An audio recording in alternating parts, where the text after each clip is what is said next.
This is an 1899 New Orleans Morgan dollar. Focus on the center detail, especially the hair above the ear. Right now, what would you grade this coin? Now, when evaluating this coin, this is where many people go wrong immediately. The detail, it looks kind of flat, a little bit weak, almost like it was a worn circulated coin. And based on this, a lot of people would land in the range of very fine, maybe extra fine. But watch this. Something doesn't quite add up. Look past the detail for a second. Watch how the surface reacts to the light. All right, let's take a little bit of a tour around this coin. We've got the fields looking fairly decent. We want to just do a sweep and see what kind of obstacles our eye encounters as we make our way around. We're focusing on the fields now. We do have some disruption there. Oh, you see that? Look right there. All right, we'll come back to that. Now, I want you to take just a moment and watch as the luster makes its way across the surface of the coin. And what I mean is this right here. Notice this area of light that just continues to move smoothly all the way across the fields and even the devices as the coin rotates. And notice there's another one up here. And there's also another one up here. And that's what people refer to, or that's what people mean when they refer to cartwheel luster.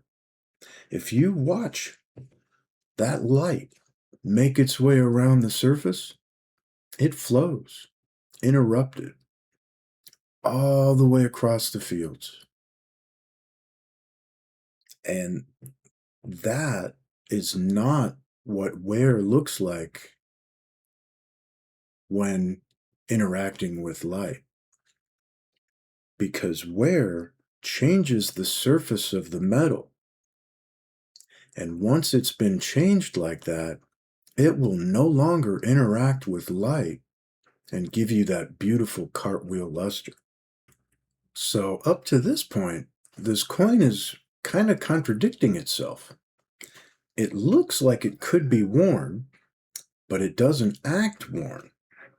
And the reverse, well, that's where most people completely lose this coin. All right, now that we're on the reverse, you can again see that we have luster and a beautiful little cartwheel going on. But now look at the breast of the eagle. It's kind of flat. It's got weak center detail. This kind of looks worse than the obverse. And if you're not careful, this would confirm your original grade. But this is the trap. All right, so here's your last chance before we lock in the grade. Here's your obverse. Take a good look. Okay, and here's your reverse. Take it in. All right, now, has your grade changed? Or are you doubling down? So where did you land? Did you land on this being a mint state coin? Or did you land on this being a circulated coin? All right, the answer is, yep, this one's mint state. All right, so now we're going to go back to what we saw earlier. Okay. As I move the coin through the light, what do you notice? You should notice that there's no consistent luster break. You're not seeing any pattern of friction. There does not appear to be any smoothing from circulation. If you look closely, you've still got some definition in the strands of hair. If that were wear, that would already be gone.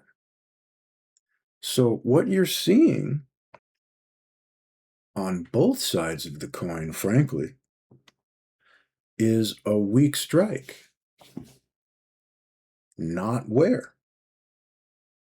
So remember this rule, because this is what's going to govern your grading.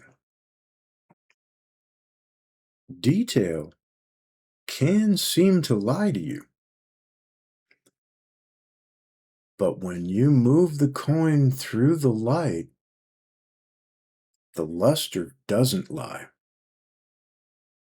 If the metal flow is intact to the point where that structure interacts with light and gives you that luster, well, that coin has not circulated, because circulation will wear that metal surface right off to where it no longer provides that beautiful luster. So at the end of the day, my estimation of this coin is probably a mint state 62, maybe a mint state 63. But the next video, things get even worse, because the next coin looks even sharper, but it still grades lower.